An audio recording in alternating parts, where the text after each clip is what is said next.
Bienvenidos a La Trinchera, yo soy Cristian Sobrino y en este episodio me acompaña una persona que, si ustedes vieron los debates en las elecciones del 2020, entre el fogueo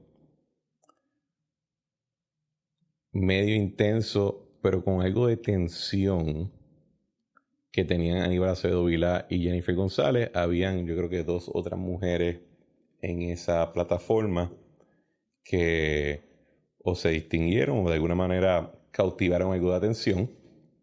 La que está con nosotros fue la candidata en aquel momento y compañera de papeleta de Alexandra Lúgaro, doctora Zaira Jordan. Bienvenida a La Trinchera. Ay, gracias por la invitación. ¿Y sabes qué? Debes decir que habían 3 mujeres estadistas, según es verdad, porque Adanora es estadista, Adanora Enrique, sí. Ella trabajó con el gobierno estadista del PNP, yo y Jennifer.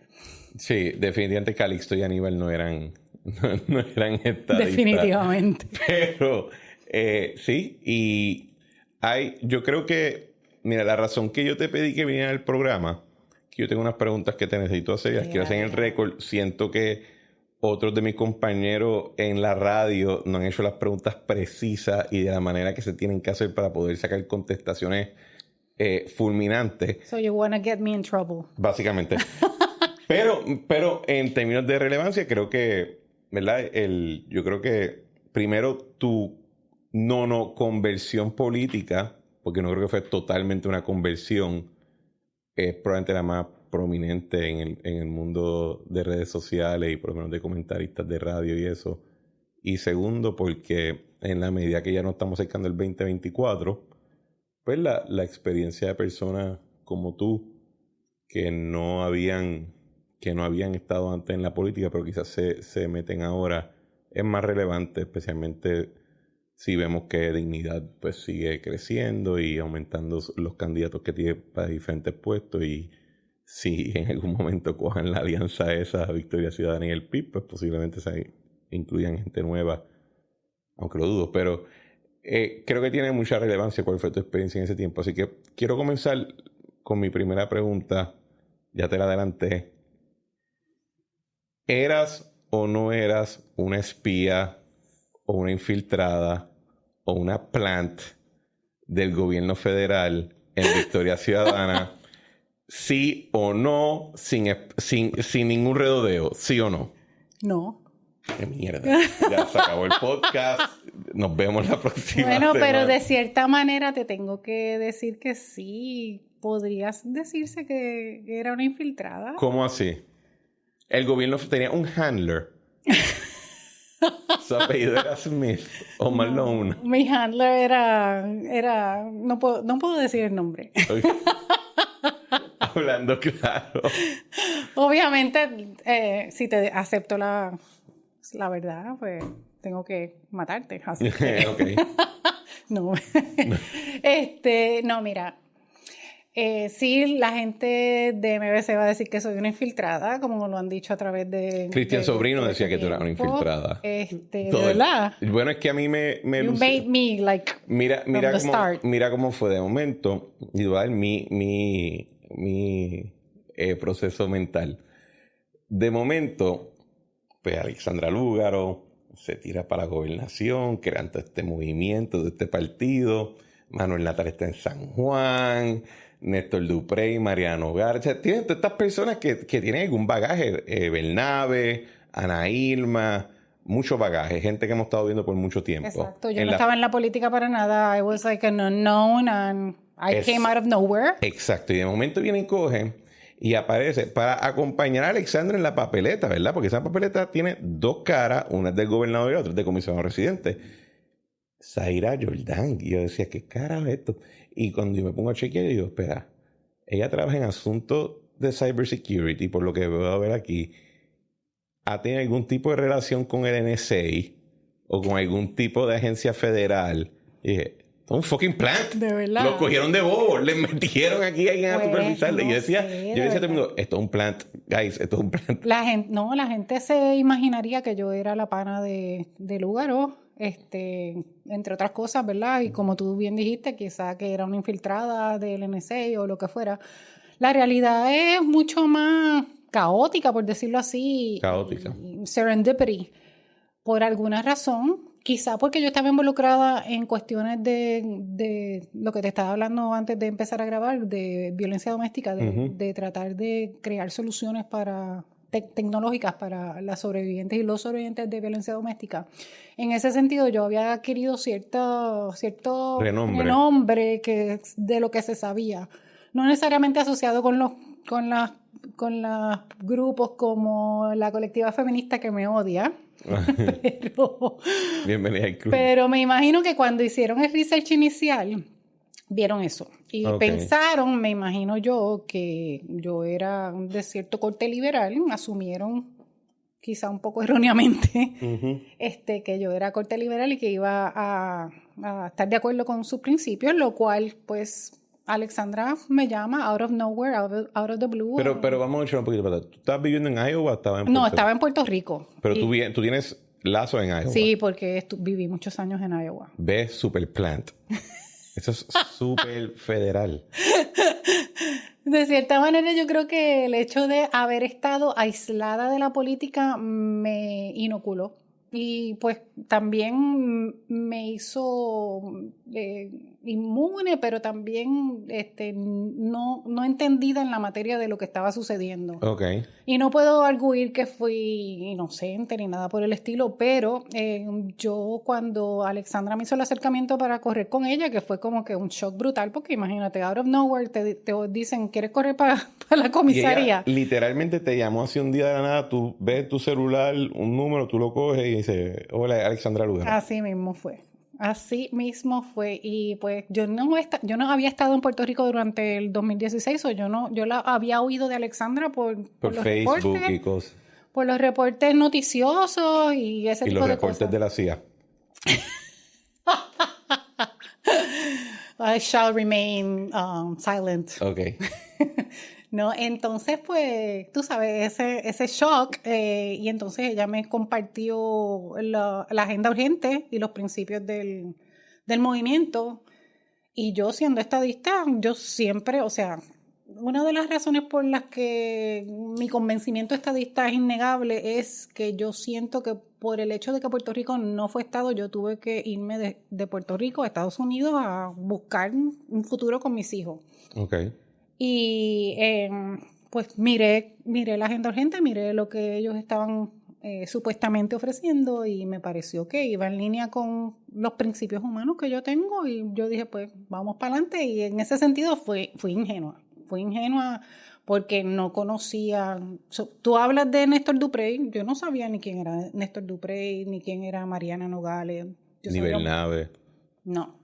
Del PPT yo no sabía nada porque yo no estaba en Puerto Rico en ese momento cuando ellos corrieron por el PPT. Y de esa agenda urgente,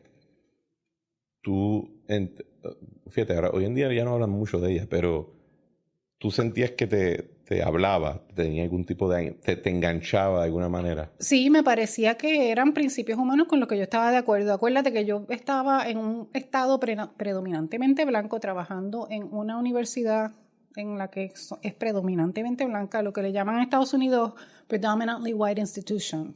So, el estado es sumamente blanco y yo era minoría, y yo me vi yo me di en la cara con esa realización cuando me mudé a Iowa de que yo era latina. Okay. O sea, yo no era eso antes de mudarme, yo era puertorriqueña y estaba en Puerto Rico. Al ir allá tengo una nueva identidad. Y en Puerto Rico eres white adjacent. ¿Cómo es que le dicen bori blanquita? Ay, yo no sé cuál es este. No, una muchacha del MBC me dijo que yo estaba white passing. Pues sí, eso es white adjacent. Eso es lo que le dicen. I hated it porque mis nietos son negros y tú sabes, yo no De me hecho, veo así. yo conocí a la esposa de tu hija, ¿verdad?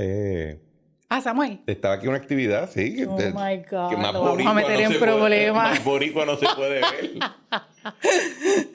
Pues sí, nada, y entonces, pues, como te digo, quizá con el deseo, ese académico, y tú sabes, esa cosa quizá que Idealista, no quizá. lo vi en la realidad, y la realidad me dio en la cara bien duro. ¿En qué sentido?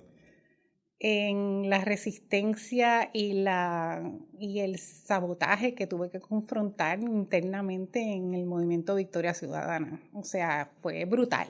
¿Y era de todo el mundo o de un grupo contra otro? De individuos, no te puedo decir que era un grupo localizado, sí, obviamente si lo tengo que agrupar, pues lo puedo agrupar por soberanistas, independentistas. Ellos me veían como, quien dice, como un mal necesario y no tan necesario, como que ellos entendían que no era necesario tener un estadista dentro del movimiento.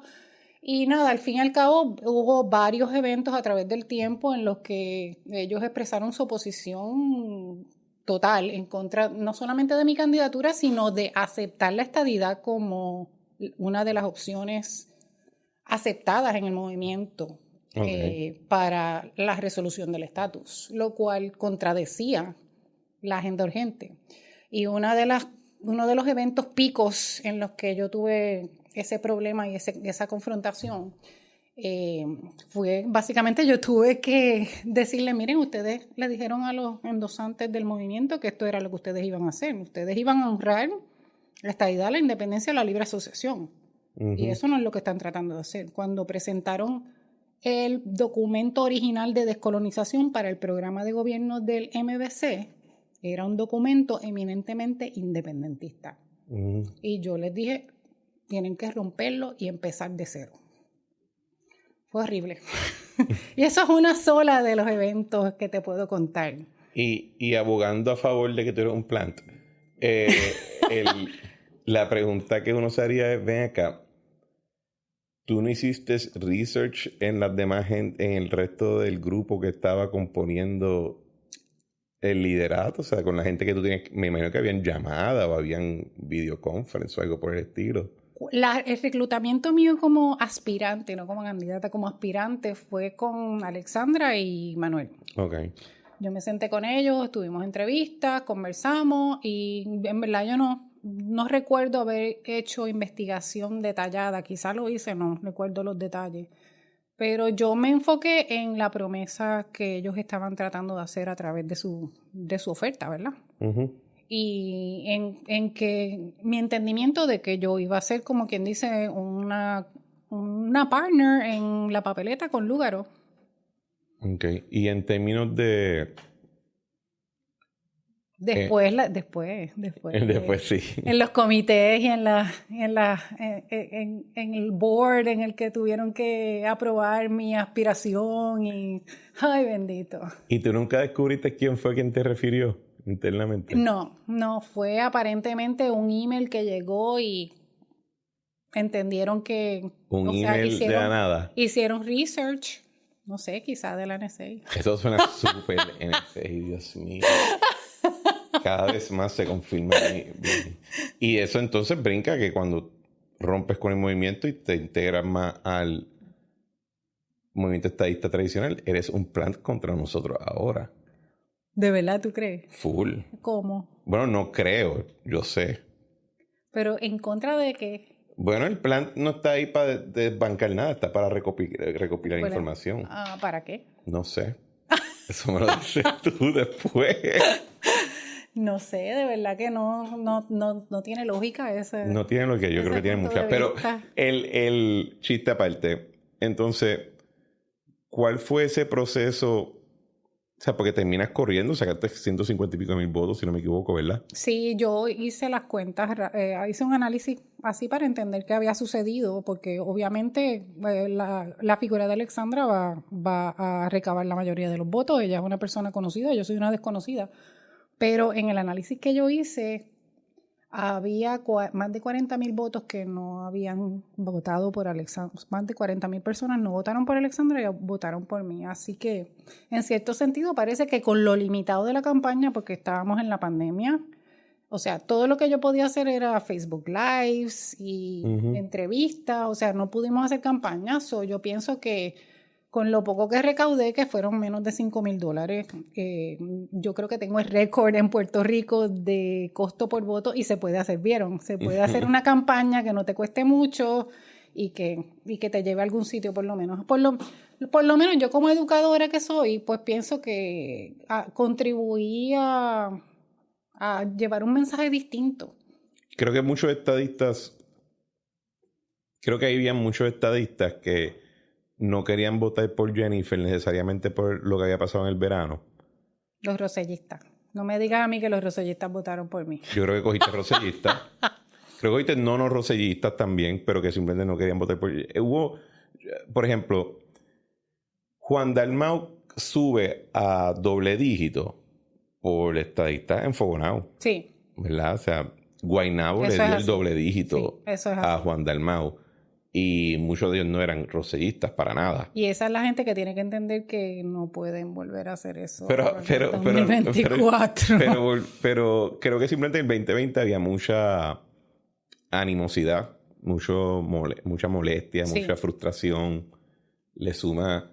O sea, y es lo que es tan espectacular de ese cuatrenio, que es lo que yo hoy estaba en un programa de radio y decía, vamos a recordarnos que básicamente en ese cuatrenio el Arcángel San Miguel hizo una apertura de uno de los sellos del apocalipsis encima de Puerto Rico. O sea, junta, quiebra, 2 huracanes categoría 5, no 1, 2.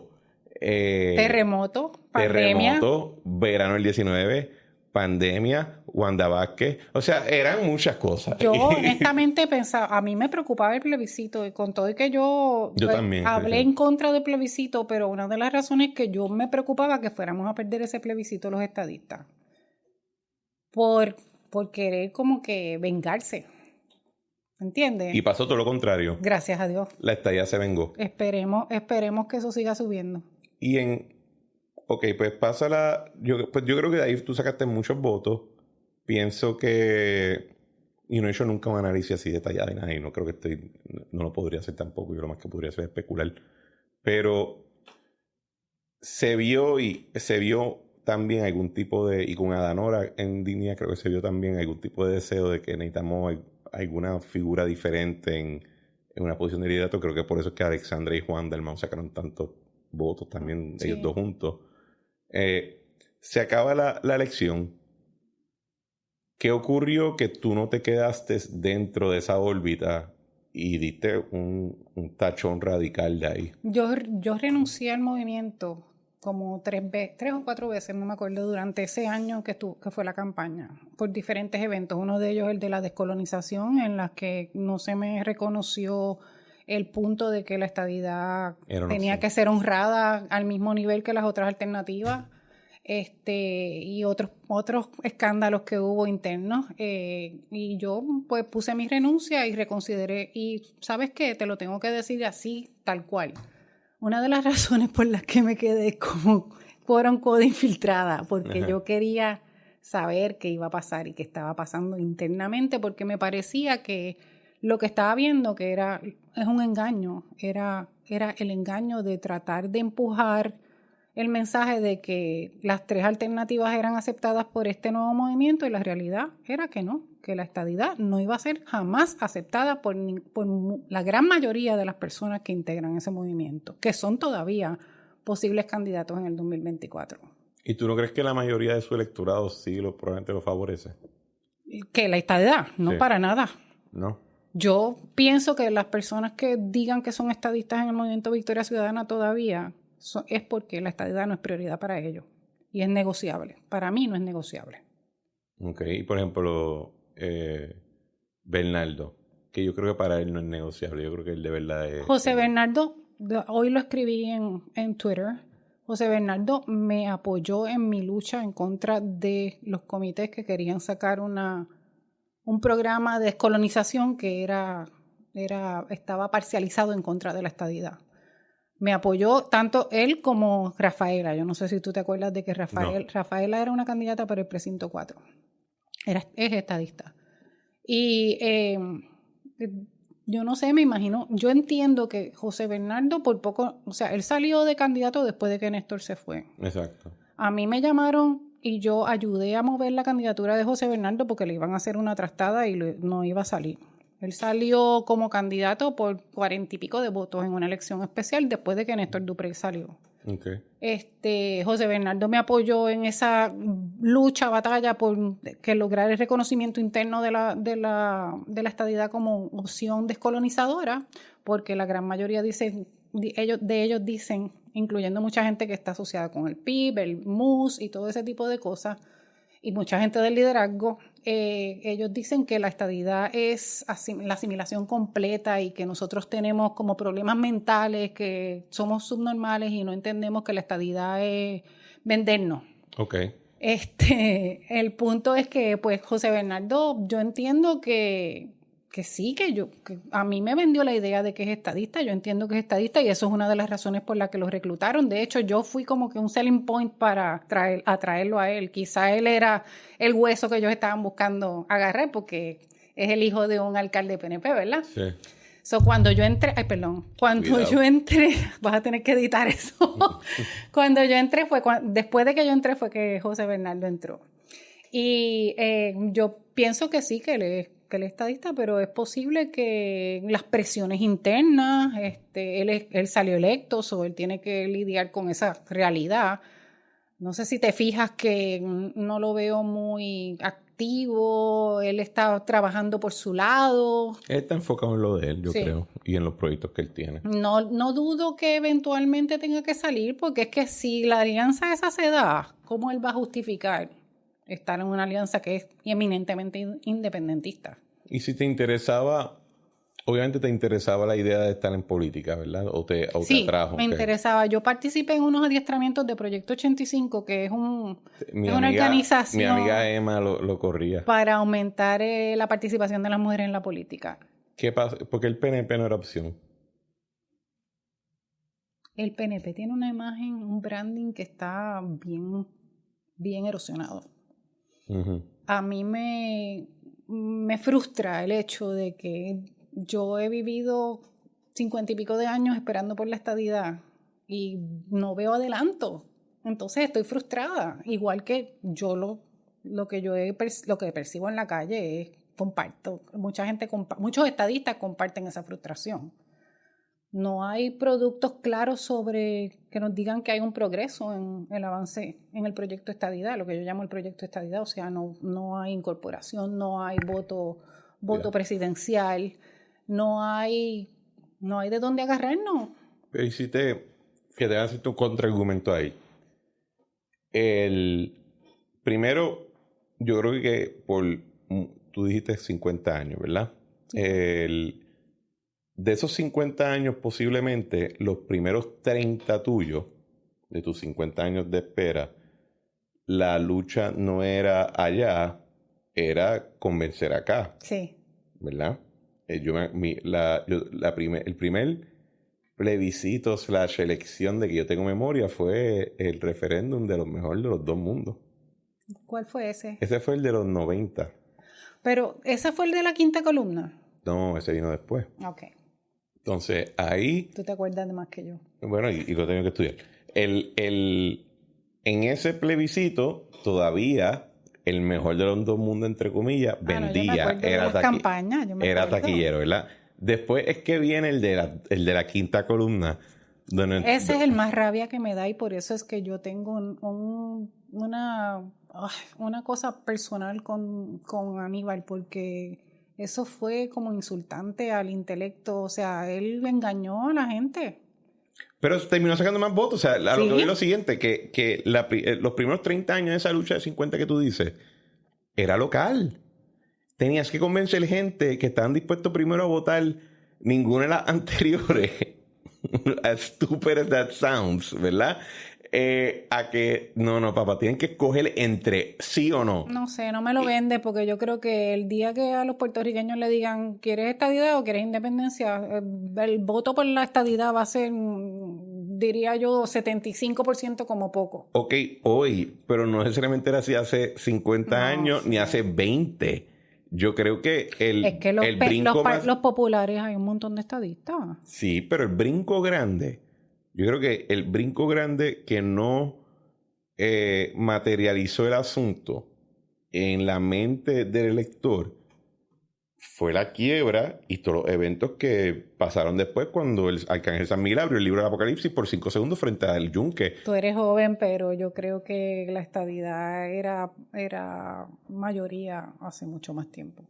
¿De verdad? Sí. ¿Y por qué no aparecían? ¿Y por qué votaban ninguna anteriores? Porque el Partido Popular seguía empujando el ELA. Y el ELA era viable hasta entonces, o sea, era aceptable. Y lo que lo mató fue la quiebra, las decisiones del Supremo, la imposición de una junta, el tener que ir al tribunal para bregar las boberías más grandes del mundo. O sea, la necesidad de ayuda en fondos federales después de 2 huracanes. Yo creo que eso es lo mayor. O sea, el punto más importante es que las personas entienden ya que... Y sobre todo, ¿sabes qué?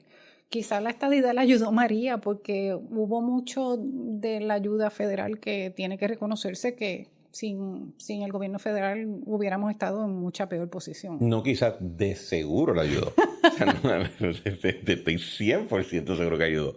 Pero, bueno, que ayudó el tema de la estadidad, no que el huracán fue bueno. Bueno, pero el punto de que me estabas tratando de vender el no, lo que la estadidad se ha tardado. Bueno, lo que te estoy diciendo es que, vamos a ponerlo de esta manera. En el libro del Éxodo te dicen que los judíos estuvieron 40 años en el desierto, no porque era bien lejos, sino porque tienen que olvidar a ser esclavo. Eso es lo que dice el libro, ¿verdad? Ok, pues en esa gran marcha en la cual llegamos nosotros, ciertamente el PNP tiene un branding, y lo he dicho yo 1000 veces, tiene unos issues de branding severos, ¿verdad? Pero el branding de Victoria Ciudadana está espectacular y a ti no te gustó, ¿verdad? La experiencia de estar ya dentro de... Pero yo no había branding. Cuando yo entré era una idea. El branding era el lugar y tú. Ahora es experimento fallido. Ese es el branding de ellos ahora. Pero lo que voy es, de esa marcha para acá, 50 años para acá, sí han habido unos cambios internos y externos. Yo creo que el externo más claro lo vimos con lo del proyecto de estatus del año pasado, donde se aprueba en la Cámara un proyecto que no incluye el ELA, que es libre asociación, independencia y estadidad, donde el debate central sobre la independencia y la libre asociación es cuánto tiempo va a caerte con fondos federales y con la ciudadanía, ¿verdad? Eso recibe el apoyo de un presidente, pues, eso es una victoria. Lo que pasa es que pues quizás definitivo. Quedan años en el desierto, pero ¿sabes qué? De la misma manera que Moisés quedó un poquito impactado, y esta comparación Dios me la va a cobrar el día que esté ante San Pedro, de la misma manera que el branding de Moisés quedó un poquito impactado al final, donde no pudo llegar a la tierra prometida, el PNP, su branding ha sido impactado y se le hace difícil llegar a la tierra prometida después de tantos cantazos. Pero la realidad que afronta el PNP al 2024 es que cuál es la obra que puede citar, ¿verdad? Porque si lo que vamos es administrar la colonia, cualquiera la administra, o sea, mal que bien, yo no sé, yo pienso que el gran diferenciador en el PNP es la estadidad. Porque si tú te pones a buscar administradores, pues entonces vas candidato por candidato buscando quién administra mejor y quién tiene experiencia administrando y todo ese tipo de cosas, versus si tienes a candidatos que están comprometidos con echar adelante la estadidad y se comprometen a hacer tareas dentro de ese gran proyecto. Sí, pero no se puede menospreciar la administración, porque... No, yo no la menosprecio. No, pero esta es mi pelea con Dávila, por ejemplo, que él dice, ¿están enfocados en administrar la comunidad? Sí, porque las cosas se tienen que administrar. Sí, definitivo. Porque causarle un caos económico y social a todo el mundo... Pues claro, ese es el catch... No va a acercar nada. Ese es el catch-22 de, por ejemplo, la comisaría. Tienes que adelantar... tener fondos para Medicare, tener fondos para el PAN, entonces de cierta manera estás viabilizando la colonia cuando tienes que resolver el estatus. Y te tienes que enfocar en el estatus también a la misma vez. Sí, es verdad, pero... Debería ser como que dos posiciones diferentes, una que se encargue del estatus solamente y una que bregue con... Ay, por mí podemos abolir la silla esa ya. Yo creo que debemos enviar una carta al presidente y decir, mira, quítame esta vaina, esto no vale para nada. Volviendo a la frustración. Ajá. Yo creo que una de las cosas también que me hizo rebelde en ese sentido es el haber vivido en Estados Unidos por tanto tiempo, específicamente en un estado del Midwest. Y yo... Es un importante estado. del maíz. Ajá.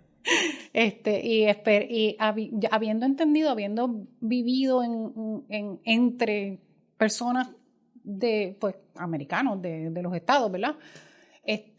Yo pienso que ha habido una falta de radicalización en el sentido del discurso, cómo llevar, o sea, tenemos que enfrentar, yo creo que va a llegar el momento, yo no sé si es ahora, de enfrentar el Congreso con la realidad o estadidad o independencia. Esto es lo que hay.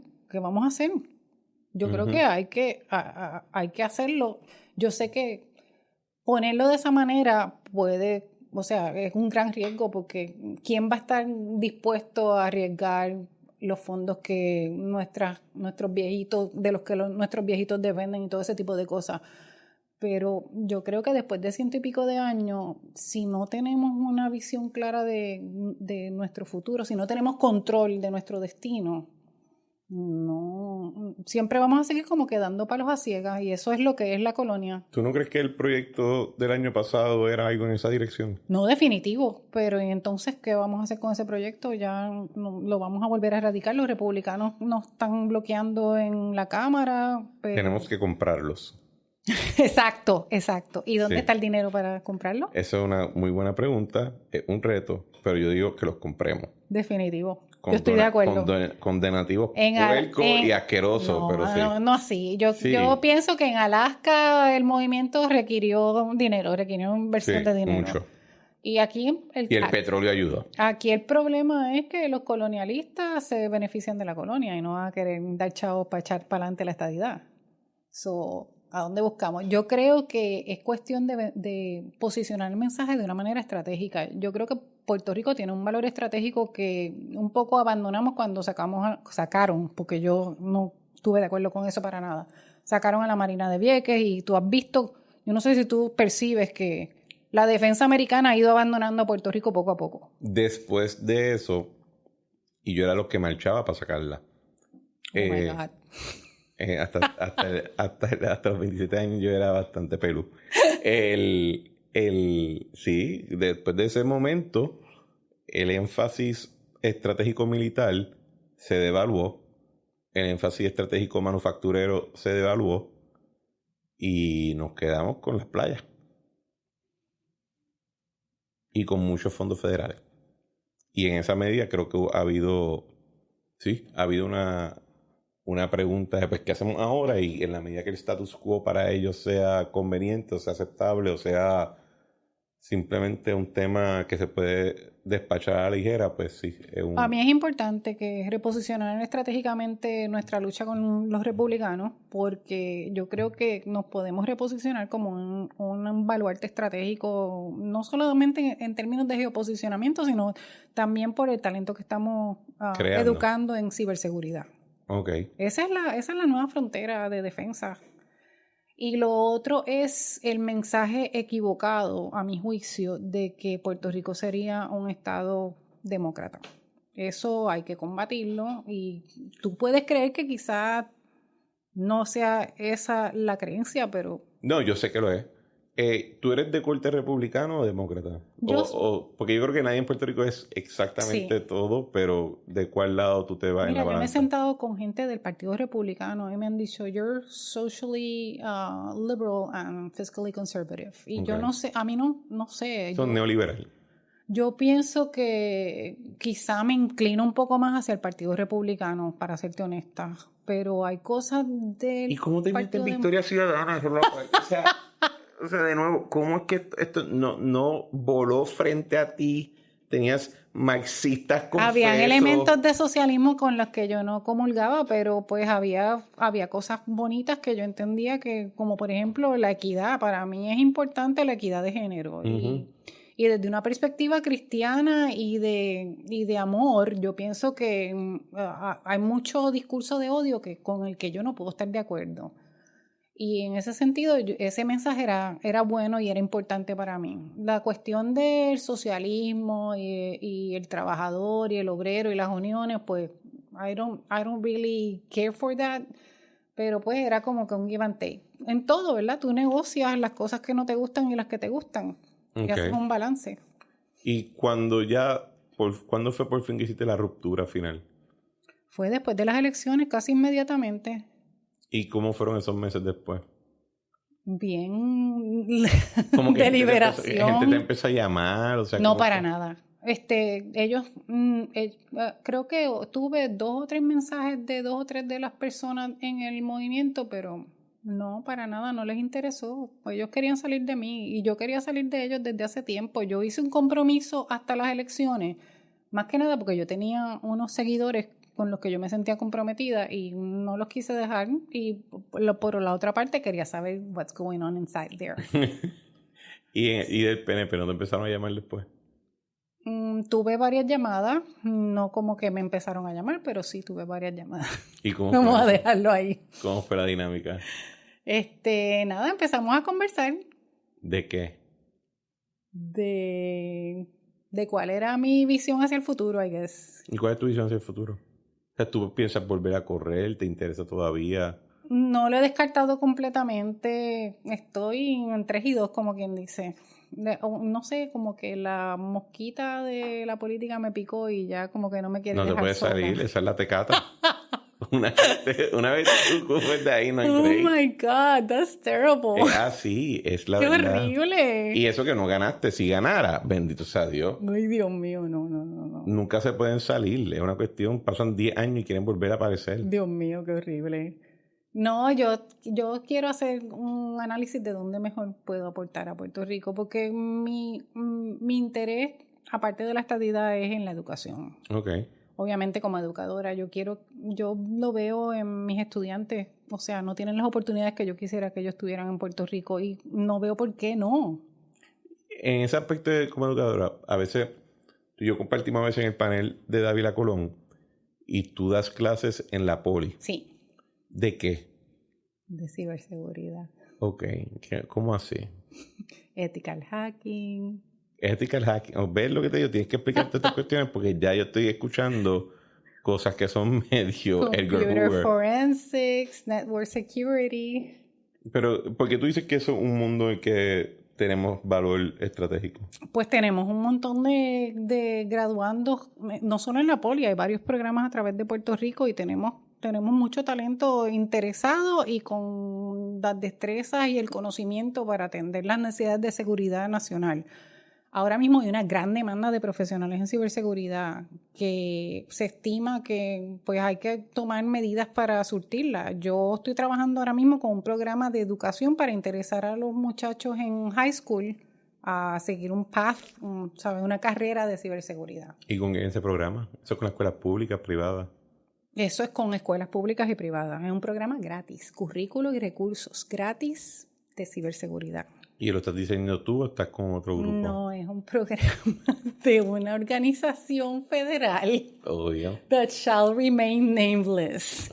¿Cuáles son las letras? No such agency. No such agency. ¿Cuáles son las letras? Es un programa de hay un sinnúmero de organizaciones, de instituciones de educación superior que están especializadas en ciberseguridad y tienen una designación de centros de excelencia en educación en ciberseguridad y entre ellas pues está la Politécnica. Ok. Y es como un feeder de reclutamiento, ¿no? El propósito es interesar, mira, yo creo que se ha estudiado esto, hay como que una transición natural entre los muchachos que se interesan en el gaming y el interés en ethical hacking, porque es como un juego, es como que está el criminal que está tratando de atacar el asset y tú estás protegiéndolo. O tú mismo en el trabajo, como experto en ciberseguridad, vas a atacar a la compañía. Para ver cuáles son las defensas bajas o cuál es la debilidad. En ese sentido, podemos, en lugar de permitir que esos muchachos se conviertan en hackers malos, educarlos para que protejan.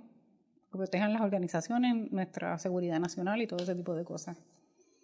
Yo estaba en un evento este fin de semana en Mayagüez, que era un Science Bowl. Yo fui por... So cool. El hijo de mi novia estaba compitiendo y en una competencia cada escuela pone 2 equipos y esos equipos van llevando a cabo esto no un debate, es más como esta competencia para contestar preguntas de física, biología, matemática, etcétera. Y lo administra el RUM con estudiantes del RUM, pero entiendo que el auspiciador es el gobierno federal y el primer lugar viaja a Washington a una competencia ya nacional y eso lo administra NASA y otras agencias federales. Qué cool. Y yo estaba mirando a estos muchachos y decía, o sea, el nene, el que yo estaba era de sexto, séptimo y octavo. Okay. Y después noveno hasta high school. Y yo veía a estos muchachos y en verdad eran bien impresionantes. Y yo dije, todos estos nenes van a ser spooks. Los están reclutando en un feeder system. Los van a convertir en spooks. Estos nenes van a estar guiando drones y aniquilando a Asia entero. Oh my God. No creo. Yo creo que hay muchos ámbitos de seguridad en los que nuestros muchachos pueden buscar una carrera satisfactoria. En mi educación en la Politécnica, en lo que yo hago con mis muchachos, una de las primeras cosas de las que yo les hablo es de ética. Okay. Y de las leyes. Tú no puedes estar atacando por relajar. Como por ejemplo, un denial of service attack es bien fácil de hacer. ¿Qué es eso? Un ataque a través del cual tú le mandas un montón de paquetes al servidor para ahogarlo y no permitir que funcione. Lo que le hicieron a Luma. Cuando Luma entró a administrar y hubo la transición, inmediatamente la aplicación se cayó, como quien dice, decían se cae, pero es que la están atacando y no permiten que la gente que quiere entrar, que debe poder entrar, no permiten que entre.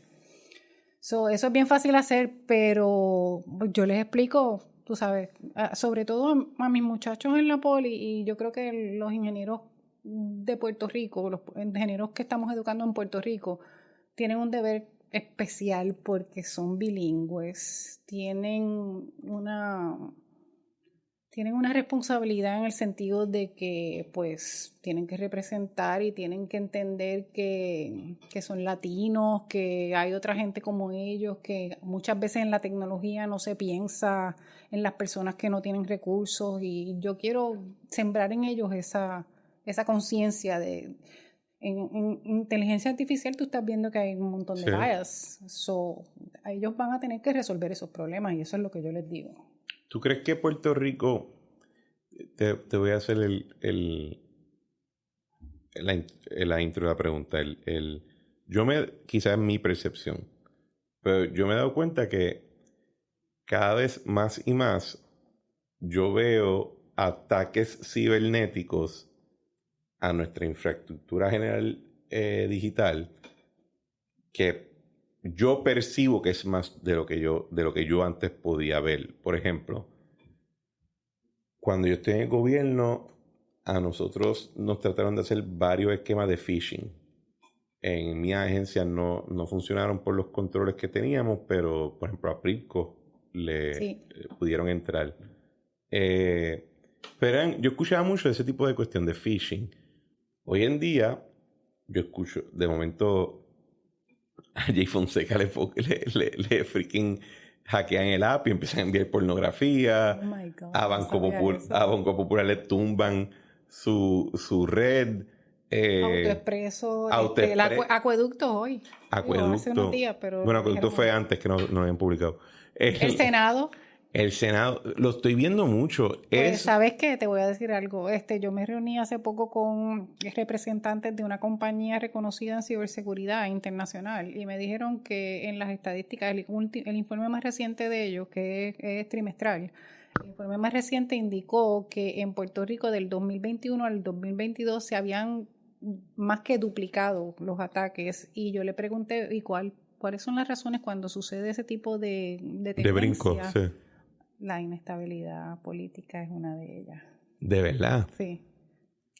Así que, ¿y de dónde están saliendo estos hackers? ¿Esos son los hacking farms en Macedonia? O sea, Posible, eso contribuye. gobierno de China, o sea, ¿de dónde sabemos de dónde viene todo esto?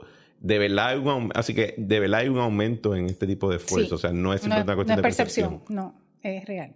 Y tiene que ver con nuestra inestabilidad política. Bueno, otro de los factores es que los sistemas son sistemas Están viejos, rezagados. no los actualizan y uno de los elementos para proteger tu sistema es actualizaciones, parches que manda Microsoft. Ok.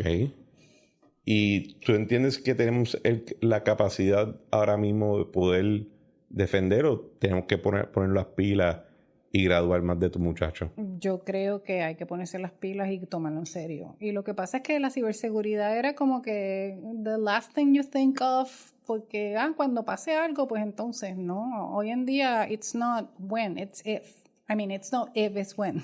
Ok, o sea, va a pasar. Va a pasar algo y tienes que estar preparado. Tienes que tener un plan de contingencia, un incident response plan, y incluso en eso va considerado las comunicaciones. ¿Cómo le vas a comunicar a tus stakeholders qué sucedió? Tienes que tener un team legal que esté ubicado ya en tiempo y espacio para saber cómo va a reaccionar. Tienes que tener expertos que documenten en forense qué sucedió y puedan proteger los sistemas. Tienes que incluso posible considerar un seguro. Hay seguros para ransomware. Tienes que hacer resguardos de datos, todo ese tipo de cosas. No te voy a decir más nada porque después te tengo que pasar la factura. Pásala. Yo no voy a pagar, pero me puedes enviar el email. Pero, ¿tenemos esa capacidad o estamos...? Sí, yo creo que sí. Es cuestión de organizarse. ¿Tú has leído el libro de Giancarlo González? No, pero he conversado con Giancarlo y nos conocemos. Sí, he leído algo de él. No, te pregunto de la visión de él. Te pregunto porque en términos ya gubernamentales, no necesariamente políticos, me pregunto cuán cerca estamos de tener un gobierno tan digitalizado como lo que, por ejemplo, él percibe. Yo sé que, por ejemplo, Volkers, que está ahora en Fortaleza, y Nanette, que es la CIO, ellos tienen una visión bastante progresista sobre el tema. ¿Y qué falta para como que empujar eso adelante de una manera funcional, ¿verdad? Porque muchas veces puedes comprar el mejor software o la mejor plataforma, pero que eso se traduzca al servicio, a la mejora en los procesos, etcétera. Pues, o sea, yo lo he visto en empresas privadas. Es bien difícil hacerlo. Sí. Y entonces, ¿en qué medida se necesita más gente con una visión diferente de lo que eso implica para poder implementarlo? Yo creo que se necesita mucha gente y se necesita que la política pública establecida en la ley que fundó PRITS no sea letra muerta, porque no le dieron presupuesto a PRITS. Al principio. Sí, ahora lo tiene. No sé cuánto tenga y no sé cuánta injerencia tenga en las agencias. O sea, cada agencia es como que un mundo aparte. Como un feudo. Y sí, no puede ser. Tiene que haber uniformidad y estandarización en los planes de ciberseguridad de todas las agencias. O sea, los sistemas, dentro de lo posible, se deben estandarizar, se deben reducir procesos innecesarios. Y esa era mi visión cuando yo me puse a pensar en qué me gustaría ver en Puerto Rico, ¿verdad? Uh-huh.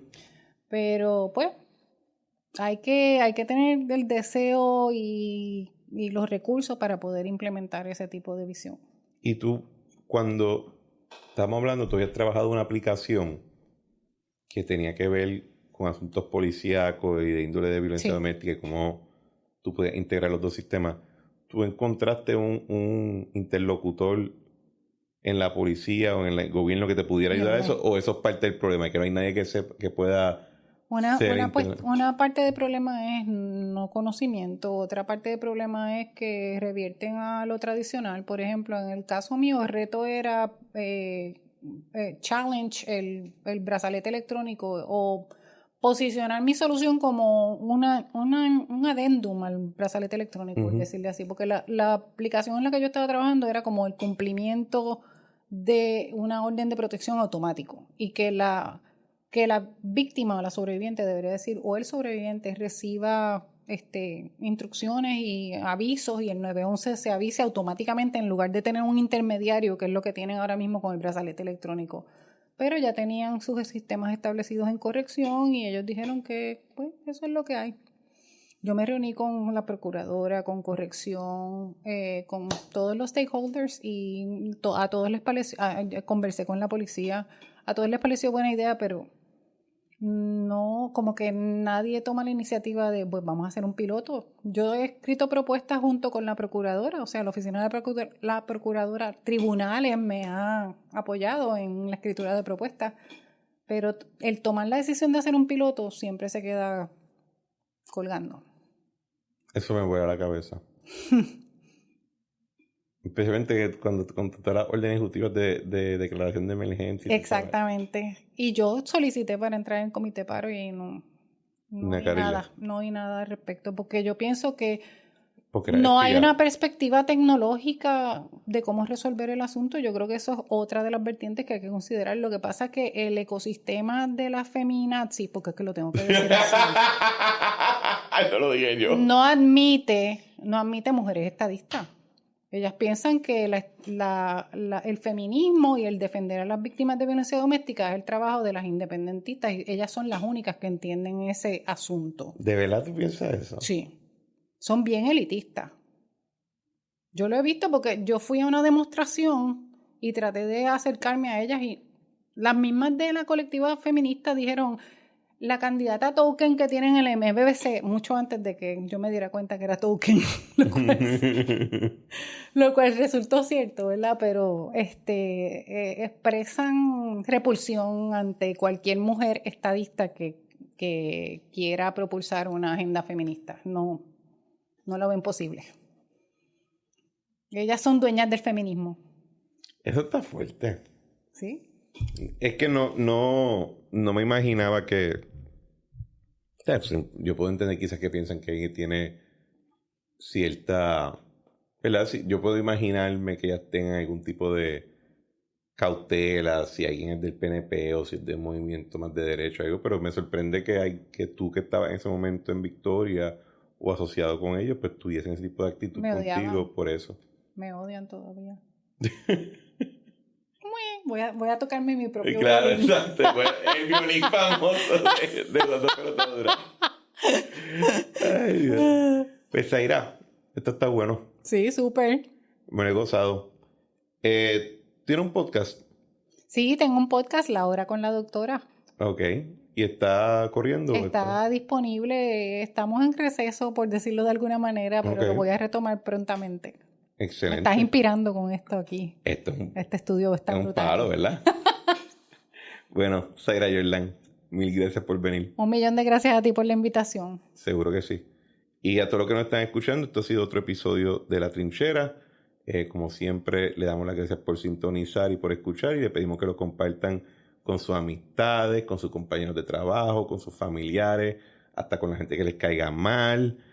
Con sus redes sociales. Con los del MBC. Con todo el mundo. Para que me tiren. Ellos lo escuchan. El que se suscriban y dejen reviews positivos de 5 estrellas. Y como siempre le damos gracias a Eric Harper por nuestra música Spirit of España y a Claudia Rosario por nuestro arte. Nos vemos en la próxima.